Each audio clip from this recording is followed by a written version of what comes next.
ini kita tidak bisa menghindari alih fungsi lahan. Jadi ada jalan satu-satunya selain mengintensifkan, meningkatkan IP, produktivitas yang ada di Jawa, juga kita ekstensifikasi terpaksa.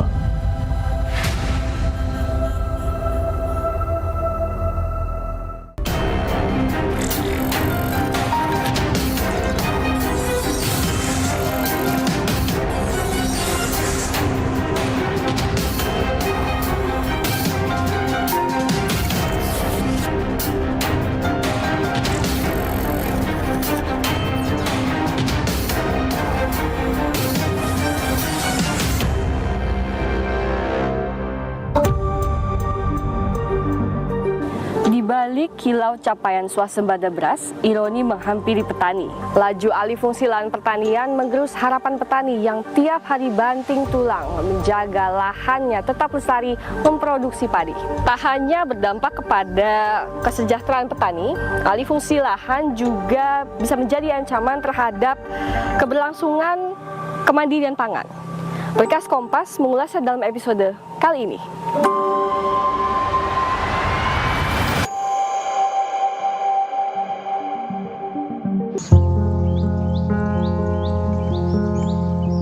Bak hamparan permadani hijau, tanaman padi tumbuh subur di Desa Daun, Kecamatan Rajek, Kabupaten Tangerang, Banten. Lahan sawah ini jadi sumber penghidupan Syukur Yakub. Nama saya Syukur Yakub, umur 41 tahun. Luas yang saya kerjain itu 4.000 meter. Namun sawah itu bukan milik Syukur. Lahan itu dulu milik kakek neneknya, tapi dijual kepada orang luar pada tahun 90-an untuk biaya naik haji. Meski demikian, Syukur masih bisa menggarapnya karena belum dimanfaatkan pemiliknya. Paling bapak suka cerita gitu, nenek pengen munggah haji, mau jual sawah. Untuk kita kan namanya yang masih kecil itu bodoh aja, udah nggak peduli. Pokoknya dulu itu dia tuh ngebeliin tanah aja, ditinggal aja udah beli sama dia itu. Tahu PT, tahu emang perorangan itu orang. Setiap panen, sawah itu menghasilkan 5 kuintal gabah kering. Hasil panen itu harus ia bagi ke sanak saudara. Bagian untuknya kerap tak cukup menutupi kebutuhan beras rumah tangganya. Rumah cuma dapat 5 kintal ya itu. Saya doang itu 4.000 meter itu. Jualnya 3 kintal sama saya itu. Kalau kurang ini kan kayak gini nih, kita masih tanggung-tanggung ya, kita penting beli, kalau ini juga paling panen mah kita nyukupin lagi. Itu ya tutup lubang kali lubang aja. Tapi kan kalau banyak kan petani sih kalau lagi mahal mah lebih baik dijualin sih padinya. Untuk mencukupi kebutuhan istri dan anak tunggalnya, Syukur cari tambahan penghasilan dengan jualan polybag atau wadah pembibitan tanaman. Polybag saya udah 3 tahun ya, saya udah usaha sendiri. Lebih dari 3 dekade, keluarga Syukur menggarap sawah itu meski sudah berpindah tangan. Syukur mengaku tak tahu siapa kini pemiliknya dan akan dijadikan apa. Cuma kan sama orang PT itu masih dipasrahin gitu, kita disuruh ngerjain, kita kerjain aja selama dia belum dibangun tanah itu. Sampai sekarang tapi memang masih dikerjain. Namun, Syukur kini dilanda kegelisahan. Menurut hasil pemetaan poligon mahasiswa Institut Pertanian Bogor, status lahannya berwarna kuning, artinya diperuntukkan menjadi lahan permukiman. Syukur yang merupakan ketua gabungan kelompok tani Desa Daun baru tahu lahan sawah garapannya berubah status kala para mahasiswa IPB tersebut melakukan pemetaan lahan untuk LP2B pada 2023. Pantauan tim Berkas Kompas dalam website Bumi, platform penyimpanan data geospasial yang dikelola Kementerian Agraria dan Tata Ruang Badan Pertahanan Nasional, tampak lahan sawah garapan Syukur berwarna kuning. Coba kan ini pengembang ini udah ada berapa kali datang ke sini nih emang, makanya dihitung sama lurah zona kuning juga udah ada yang datang berapa kali. Syukur tak punya pilihan. Ia harus merelakan sawahnya jika sewaktu-waktu lahan itu dibangun pemiliknya. Emang dan kita nggak ngaku-ngaku ini, cuma ngerjain doang. Kalau diambil ya kita kasih, emang punya dia kok. Kalau jadi petani? Saya belum tentu. Belum tentu. Oh, Pak. Nggak apa-apa sih, emang mau nyawa di mana sih? Tanahnya kalau udah nggak ada mah, ya, lebih syukur-syukur sih kebeli. Kalau saya kebeli sih pengen masih jadi petani itu. Johani, kepala desa Daun, mengakui banyak warganya yang berprofesi petani menjual sawahnya karena terdesak kebutuhan. Kenapa sekarang masyarakat juga banyak yang menjual atau apa, karena memang mereka ya banyak yang kebutuhan. Ada yang buat pendidikan, ya misalkan ada yang biaya bikin rumah apa, mereka jual itu ke perorangan juga. Johani mengaku tak tahu menahu tentang alih fungsi lahan persawahan menjadi permukiman. Mungkin kebanyakan alih fungsi ke perumahan gitu, karena ya ada ininya kan sudah zonanya zona pemukiman. Iya, tapi zona untuk pertanian pun masih ada. Kebijakan itu kan tahunya dari P2T, dari tata ruang. Ya kan, oh mereka pun kan yang mau bikin perumahan pun dia ngecek dulu lokasi. Dinas Tata Ruang dan Bangunan Kabupaten Tangerang mengatakan sebagian besar wilayah Desa Daun masuk dalam kawasan permukiman perkotaan. Berdasarkan RT/RW kami, 450 hektar itu di Desa Daun secara zonasi merupakan kawasan permukiman perkotaan. Namun di lapangan bukan berarti itu dilarang untuk digunakan sebagai lahan sawah tentunya. Berdasarkan data dari 6 gapoktan di wilayah Desa Daun, luas lahannya aslinya sawah ada sekitar 261 hektar. Sementara kalau berdasarkan data kami itu ada sekitar 250-an hektar. Di atas kertas, Desa Daun memiliki zona hijau atau kawasan tanaman pangan seluas 38,5 hektar. Kawasan ini ditetapkan sebagai kawasan pertanian pangan berkelanjutan atau KP2B. Lahan garapan syukur masuk sebagai lahan KP2B. Sementara untuk kawasan permukiman perkotaan mencapai 451,62 hektar. Eliza Mardian, peneliti Center of Reform on Economics, banyak menemukan kasus petani yang tadinya pemilik sawah kini hanya sebagai penggarap, sementara lahannya telah berganti kepemilikan. Para petani ini terjebak dalam kerentanan sistemik dan menahun. Selama korporasi belum bangun, dia diperbolehkan menggarap hasilnya untuk mereka gitu. Nah, tapi kan ini ketidakpastiannya tinggi kan. Kita sampai kapan bisa memastikan bahwa itu tidak akan dibangun? Pasti kan sesuatu dibangun karena industri ini pasti akan ekspansi.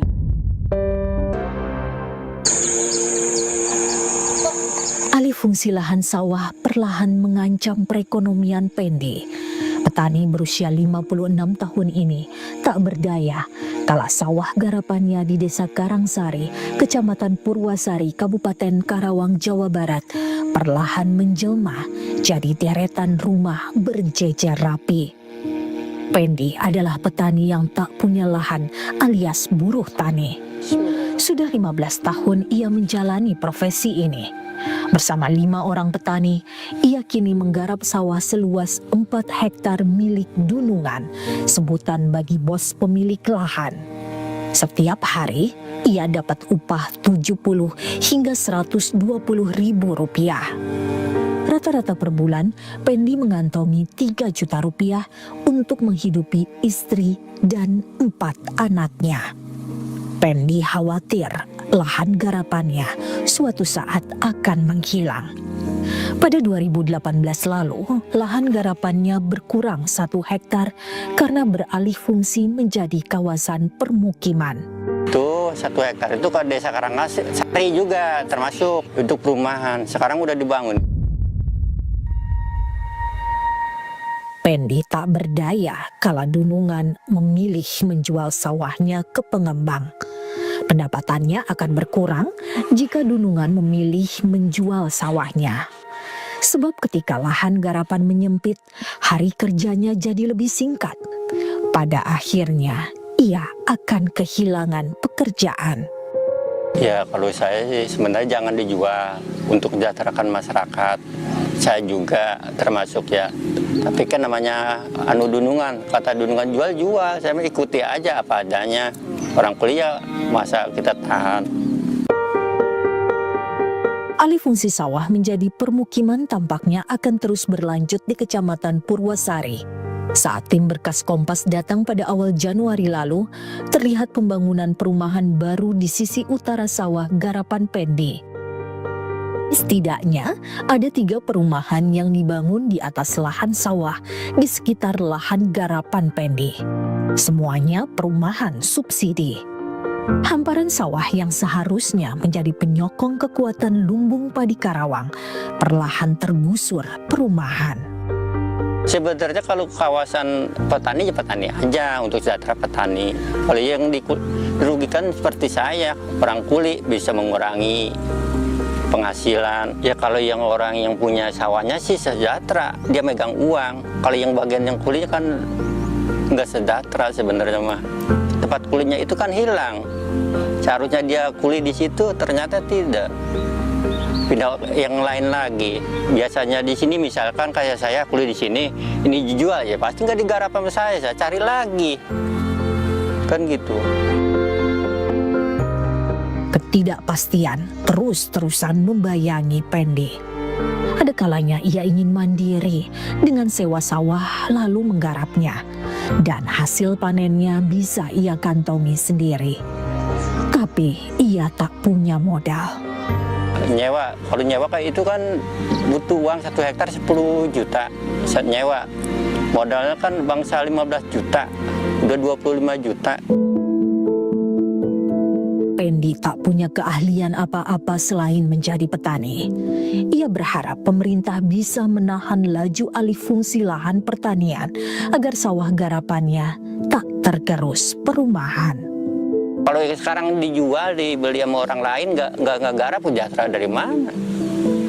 Seharusnya kan gitu, ada gantinya.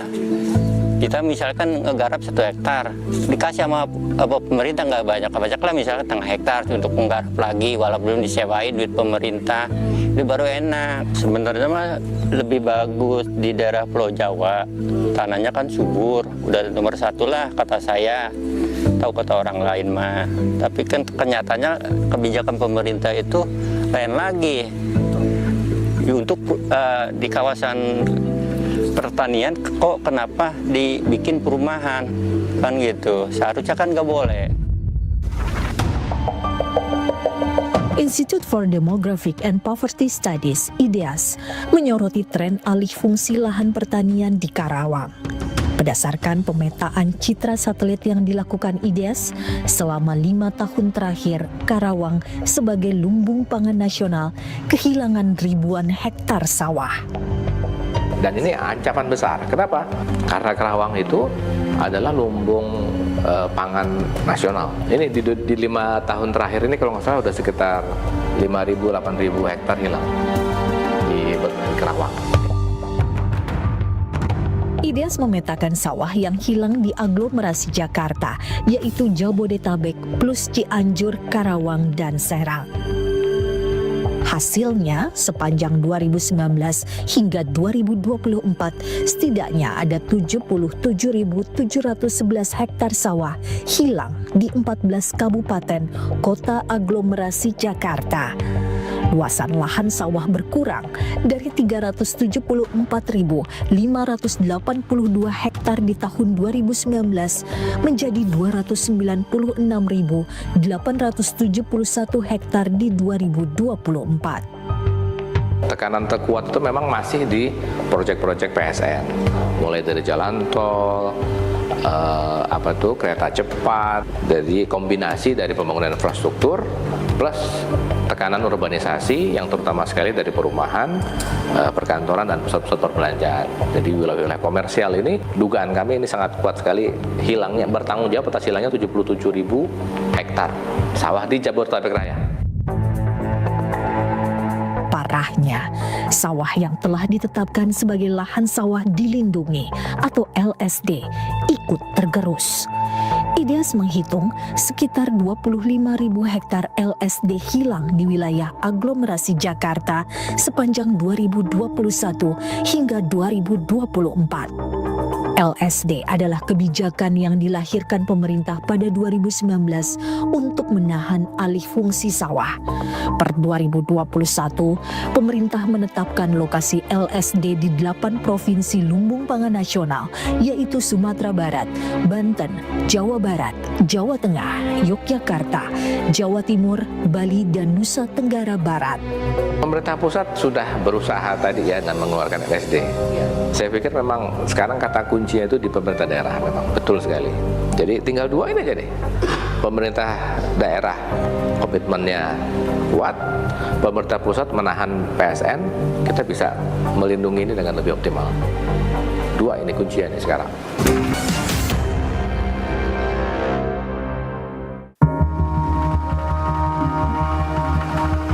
Tercapainya swasembada pangan tahun 2025 bagi seluruh bangsa Indonesia.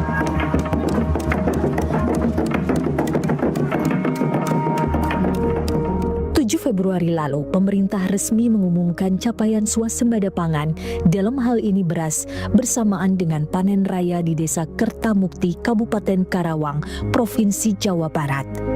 Sebelumnya, saat sidang Kabinet Paripurna Desember lalu, Menteri Pertanian melaporkan produksi beras nasional meningkat lebih dari 4 juta ton dari tahun sebelumnya. Produksi beras meningkat 4,17 juta ton.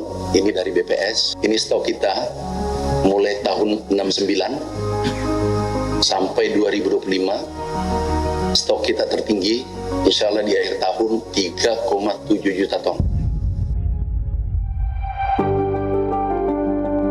Sepanjang tahun 2025, produksi beras mencapai 34,71 juta ton. Kenaikan ini menghasilkan surplus beras sebesar 3,52 juta ton, sehingga Indonesia tak lagi impor beras konsumsi sepanjang tahun 2025. Kenapa sekarang produksi meningkat begitu pesat petani di bergairah ya? Kan ada HPP-nya dinaikkan kan, 6.500, itu aja udah sangat mendorong petani untuk produksi. Sementara pupuknya diturunkan 20%. Jadi margin itu bertambah di petani. Tapi di tengah klaim capaian swasembada beras, alih fungsi sawah terus terjadi yang berdampak pada nasib para petani. Kalau misalkan 1 hektar aja dikelola oleh 3 petani misalnya, ya kalau kehilangan 1.000 hektar ya dampaknya memang sangat luas. Swasembada beras diharapkan tidak hanya bicara soal kuantitas. Kita nggak hanya mengejar dari sisi kuantitas produksi aja. Ya, swasembada pangannya harus berkelanjutan dan menyejahterakan para petani kita. Luas lahan sawah di Indonesia cenderung semakin berkurang. Data Badan Pusat Statistik, luas lahan sawah pernah mencapai 8,08 juta hektar pada 2015. Tapi pada 2024, luas lahan baku sawah yang ditetapkan pemerintah hanya sebesar 7,38 juta hektar. Sepanjang 5 tahun terakhir, Kementan mencatat alih fungsi lahan baku sawah telah mencapai lebih dari 79.000 hektar. Pemerintah sebetulnya sudah punya aturan untuk menekan laju alih fungsi lahan pertanian, yaitu Undang-Undang Nomor 41 Tahun 2009 tentang Lahan Pertanian Pangan Berkelanjutan atau LP2B. Di dalamnya diatur tentang lahan baku sawah yang ditetapkan sebagai zona lindung permanen dan tidak boleh dialihfungsikan untuk kegiatan non-pertanian demi menjamin ketahanan pangan jangka panjang. Larangan pengalihfungsian lahan sawah dilindungi atau LSD juga diatur dalam Peraturan Presiden Nomor 59 Tahun 2019 tentang pengendalian alih fungsi lahan sawah. Tapi aturan-aturan itu belum juga cukup menahan laju alih fungsi lahan pertanian. Jadi sebenarnya alih fungsi lahan itu udah ada undang-undangnya, di mana lahan pertanian itu ada lahan pertanian abadi yang nggak boleh sebenarnya. Sayangnya tidak semuanya disiplin, sehingga banyak yang di daerah itu akibatnya memberi izin. Selain itu, baru 194 kabupaten kota yang telah mencantumkan data lahan pertanian pangan berkelanjutan dalam dokumen rencana tata ruang wilayahnya. Bagi pertama daerah-daerah kita minta untuk segera melakukan revisi RT/RW dan memasukkan komponen LP2B minimal 57%. Untuk mengatasi sawah yang hilang, Presiden Prabowo menyebut pemerintah menjalankan kebijakan cetak sawah baru. Sekarang sudah kita mulai 225.000 hektar cetak sawah baru. Mudah-mudahan akhir tahun depan kita lebih aman lagi. Kalau tidak salah sasaran kita akhir tahun depan 480.000 hektar sawah baru. Peneliti IDEAS mengungkapkan cetak lahan sawah baru menelan biaya yang tinggi, tapi keberhasilannya rendah. Belum lagi bicara soal dampak lingkungan. Membuat sawah baru itu mahal. Mulai dari mencetak sawahnya, membangun infrastruktur pendukung, terutama irigasi, ya, waduk, dan yang paling penting kemudian adalah sangat tidak mudah membangun generasi petani yang berakar kuat begitu ya di satu daerah. Pengalaman dari berbagai pembuatan proyek-proyek besar pembuatan sawah baru di luar Jawa itu umumnya kurang berhasil. Keberhasilan rendah sekali. Setidaknya perlu waktu 3 tahun bagi sawah baru yang dicetak di luar Pulau Jawa untuk bisa mengejar kapasitas produksi sawah di Pulau Jawa. Meski demikian, strategi ini dinilai pemerintah tetap menjanjikan. Jadi sebagai lahan baru, dia nggak mungkin sama dengan di Jawa. Tetapi kan pelan-pelan dia akan mendekati apa yang ada di Jawa. Memang butuh 3 tahun paling tidak untuk sudah agak stabil ya. Tapi dari pengalaman yang ada di Papua aja bisa sampai 7 ton per hektar di lahan rawa. Kementerian Pertanian menyebut para petani penggarap yang tak punya lahan bisa dilibatkan dalam program cetak sawah baru. Masalahnya kan ada tadi, petani-petani hanya penggarap, itu problem. Yang harus kita beri kesempatan, dia juga boleh dong menggarap yang lebih luas, bahkan menjadi pemilik. Bapak-bapak petani yang masih semangat itu kita bisa pindahkan ke lahan-lahan baru ini. Tapi memang harus mix dengan petani setempat. Ya. Di Sumatera Selatan, di Kalimantan Tengah, bahkan itu banyak sekali lahan yang kita buka, petaninya tidak ada. Swasembada pangan jangan cuma bicara produksi beras di atas kertas, namun juga bicara nasib petani. Melindungi sawah sama dengan menjaga asa petani. Mereka adalah tulang punggung kedaulatan pangan bangsa Indonesia.